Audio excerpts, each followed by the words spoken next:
There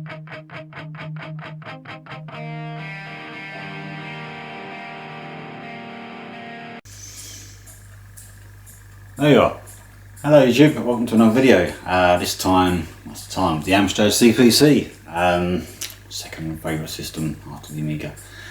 Yeah, quite a decent bunch in my view, obviously for me. Including a couple of games from Europe, a couple of rarities, some nostalgia. 3 recently released games in the last year or so, and a game I've never seen on eBay before, and it's even got a personal touch in the game as well. So yeah, good stuff. How you doing? Easter's finally out of the way. Once Easter's out of the way, it's the best time of year for me. So there we go. Alright, on the games then. Some oldies to start with then. First up then is Rally 2. The size of that clamshell case. Some screens on the back. So this is basically a bit like pole position actually, to the point. And it's alright for its day. It's like 1985, so it's really old. Really old. It's coming up, yeah, 37 years. It plays really well. I saw a video of this from Zypho a year or so back, and it's a decent game. It plays quite well for its age. Definitely one of the better ones for its time, and also one of the first games to have a nighttime stage. So there we go. Rally 2. Okay, next up, this it's not exactly nostalgia, but the first compilation I ever bought for the Amstrad back in late 85 or early 86 was the 5-star compilation, and the second one was Big 4 from Durrell Software. Yeah, famous for Harry Attack and Saboteur, stuff like that. Big 4 actually had a Saboteur on it, Combat Links, Critical Mass, and the awesome Turbo S3, which is like driving through the city and chasing the bad guys, stuff like that. Even had like roadworks and people on ladders and stuff like that. Awesome game. Anyhow, this showed up on disc. Obviously they were back in tape back in the day, so I had a 464. This showed up on disc, the Big 4 Volume 2. So had to get it, didn't I really? And it's quite cheap as well. It's about 10 quid, I reckon, if that. So screen to the games. You got a Saboteur 2, which I've never played, oddly enough. Thanatos, Sigma 7, and Deep Strike, which I think I have also in the clamshell. Yeah, so less than 10 quid for that compilation. That's not bad. Happy with that. Right, this next game, the original, I think, only appeared on the Atari 8-bit, or maybe consoles. I'm not sure. I haven't looked into it, so I don't know. As far as I'm aware, anyway. The first one definitely didn't appear on the Amstrad. I'm not sure. It definitely appeared on anything else. Anyway, it is Star Raiders 2. Kind of 3D space shooter of sorts. Some of it's set over a planet. Bit of a glare today. We've actually got some sunshine. Lovely jolly. That's the screens. You can see them or not. I'm not sure. But it's quite a decent game. I've watched some gameplay of it. Actually played it myself yet. Another one on a disc. It's all on disc so far. This goes. So yeah, that's like a £5, so can't really argue that. Next up, there it is. British Bulldog, eh? Died young, didn't he? He's 39 when he died. So yeah, Ocean presents Wrestlemania. This again on disc. This actually it's one of the last full price games I bought for the Amstrad back in the day. And that, Smash TV, and I think I bought Outrun Europa as well. Oddly enough, I still need again. Yeah, Wrestlemania. It's a joystick waggler. If you didn't know, I'm sure you do. And when you flat on your ass or face down on the canvas, you got to press the button to try and get back up again. That's all it is. It couldn't do much more back in the day. As you can see, the presentation's really good. Ocean were pretty good, weren't they? The game, just not much game there. You only wrestle about 3 or 4 different opponents, and that's it. Really, you're done. I think you have a 2-player option, which obviously could bring it alive a bit more. Yeah, I think the Amiga version had like the music, the intro music, so that came down to the ring. Obviously the Amstrad version doesn't. Wrestlemania, that was like a £5 as well. Not bad. Cost more on tape back in the day. You know what's missing, don't you? A latte. I've got a topping latte.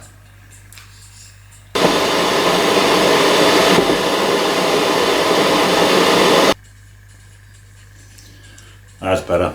Right. Now I was doing a video about latte, I never know. Okay, back on with it. More up-to-date games. This one then. You can see the GX4000 version behind me. Here's the plain Amstrad version. Pinball Magic. A nice set of pins, isn't it? Yeah. Yeah. This was quite cheap. I thought I'd put a bid in for it, and I was like, it's about £10–11, so can't really argue with that. There's the back. Some lovely screens. For its day, for its age, 1990–91, it's you can see it's quite colourful. It's all you're going to get really, isn't it, on the Amstrad, until they blew us away with Pinball Dreams on the Amstrad. What, last year? That was immense. Almost like the Amiga version, almost. But this, yeah, about as good as it got really on the Amstrad pinball. That and time scanner.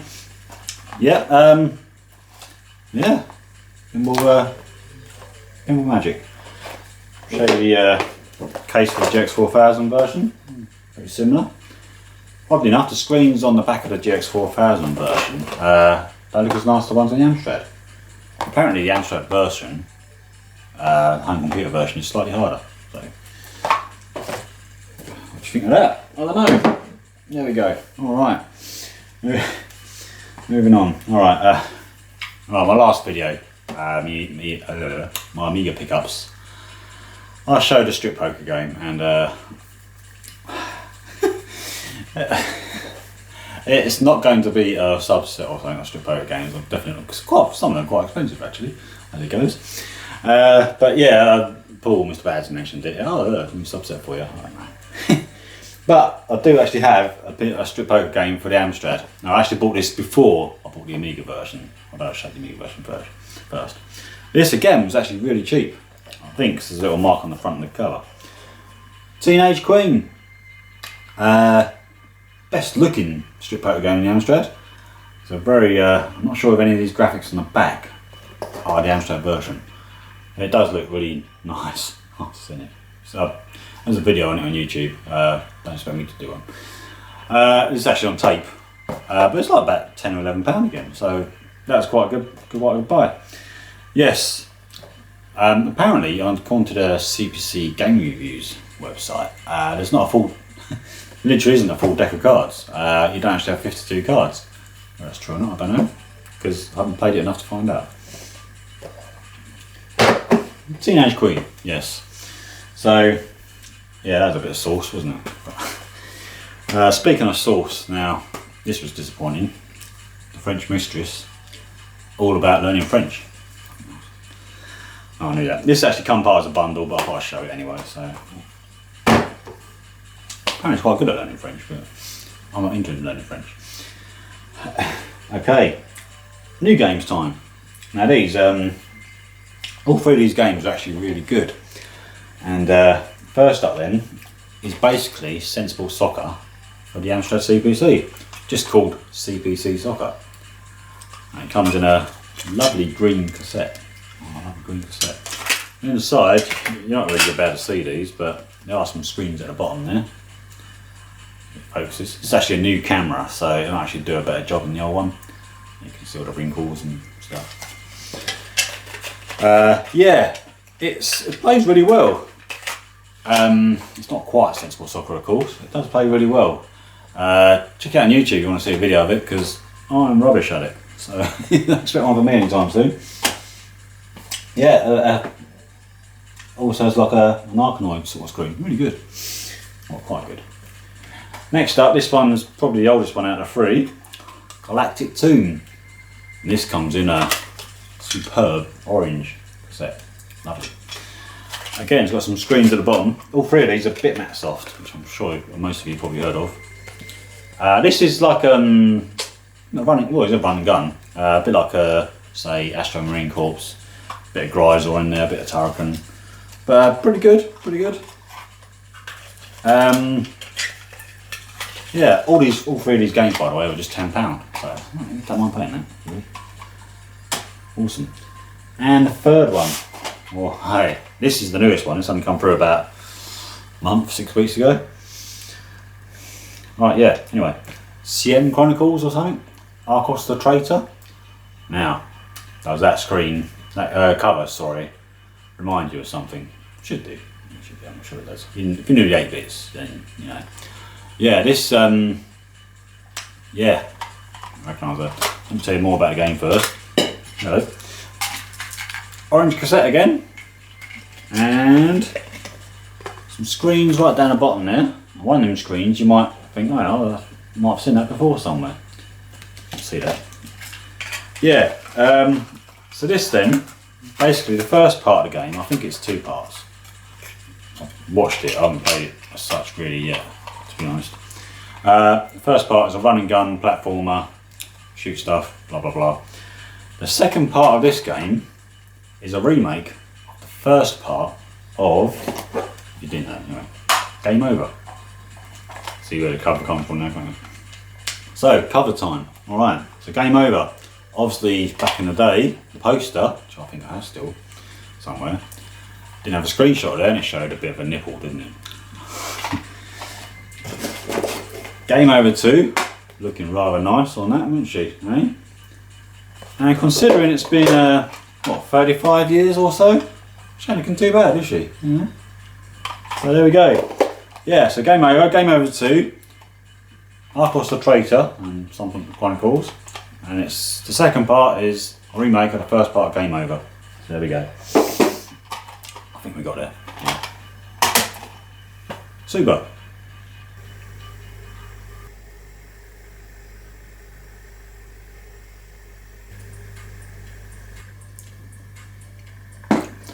I can confirm it's definitely about learning French. Nothing else. Alright, last game. And this is the special one. Never seen it before on eBay, haven't seen it since. I think I have a demo of it on Amstrad Action cover tape. And I just had to buy it. This goes back well over a year ago, by the way. I thought, oh, I've got a bid for that, and I was happy to bid and bid and bid if I needed to. I didn't really need to actually, that's too much. I think it was around about, it's come from Germany by the way, I think it was around about £35 plus postage from Germany. And as you can see, if you haven't heard of it, it's called Mega Blasters. Mega Blasters is Bomberman or Dynablaster by the Amstrad. The story goes, the guys were playing Dynablaster on Amiga, or the main programmer, and used to create one for the Amstrad. And what a great job he done. Box looks strange, but I've checked on the CPC Power website, which is a French Amstrad website, and it's the actual box. There it is. You play that fellow there, basically. Well, you know what you're doing in Bomberman and Dynablaster. You destroy the baddies, collect more bombs, your firepower gets bigger, and you get bosses at the end of levels too. It's also a 4-player game. Up to 4 people can play, so that's pretty good. So yeah, this comes on 2 discs, and you load both sides of the discs. The other one's in the 6128 Plus. It also has a message on there. Now, when I bought the item, won it, paid for it, a message come through from the seller. Would you like a message on the disc and that? And I thought, didn't think much of it, so I replied, yeah, well, whatever you like, really. And it says on it, dear Ashley, enjoy this game, Odisoft. Odisoft are the creator or creators of the game. And there's a little manual, by the way. And you could think, could be anyone really, just saying that. I don't know, but then again, why should they, perhaps? No screens on the back, by the way. And I thought nothing else of it. I thought, oh, okay, whatever. And it came through, and I loaded it up, and as you can see, it's loaded. And you go through like the menu and instructions and options and stuff like that, and credits, all that lot. And there in the credits and stuff, it's my name and address. This game belongs to Ashley, blah blah blah, blah blah, United Kingdom sort of thing. My whole address. I was like, so they've actually put that. He's actually put that into the game. However they do it, you know. So they've actually sold this game. I'd have to like, well, delete my address or something. It doesn't really matter by then. Got no intention of selling it, to be honest. But what a lovely touch. I thought that's why it's pretty good. So yeah, Mega Blasters. awesome game. It's voted like one of the best Amstrad CPC games, and probably rightly so. It's a massive game, and I think the only game at the time come close to size was Tycoon 2, which is quite a big game. So yeah, Mega Blasters. I'm happy to have that, definitely. A couple of other games that come out late on the Amstrad, way after its commercial life, which I've just never seen. They'll go for bank robbery sort of money sort of thing, you know. Yeah, so there we go, that's my Amstrad pickups. Interesting. Gonna stick some gameplay, brief gameplay of Mega Blasters on the back of this video at the end of it, in case you haven't seen it before. Just like a quick couple of minutes, nothing major. There's 4 gameplays on YouTube anyway, so there's so much more. There we go. Okay, so that's my Amstrad pickups. I'm waffling now, aren't I? Next up, I'll probably do my Mattel Intellivision pickups, or maybe their collection video all in one. First system I ever had. That was given to me for the Amstrad for Christmas. Then after that, PS2 and PSP pickups, which includes all the shooters you can commercially buy for PSP, I think. So that's good. After that, I don't know. Enjoy some sunshine, perhaps. Yeah, so thanks for watching. Let me know what you think. Just hang around if you want to see a bit of Mega Blasters. Thanks for watching. See you again.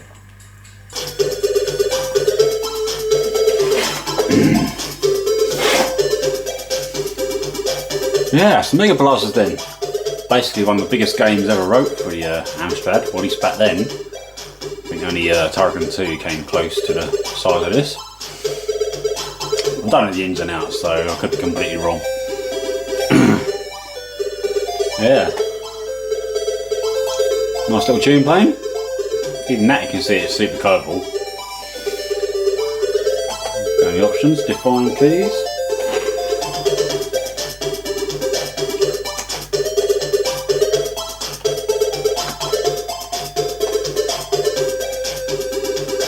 I think messages shows tells you all about the game there.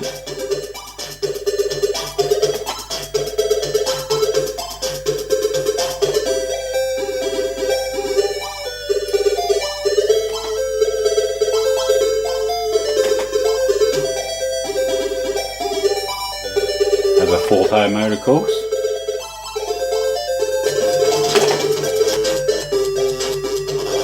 No.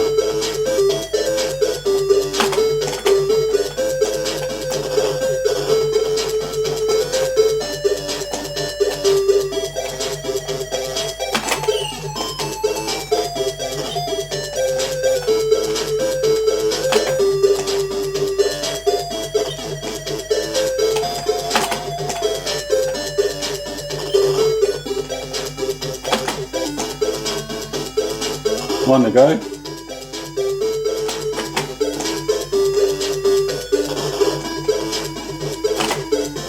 Oh.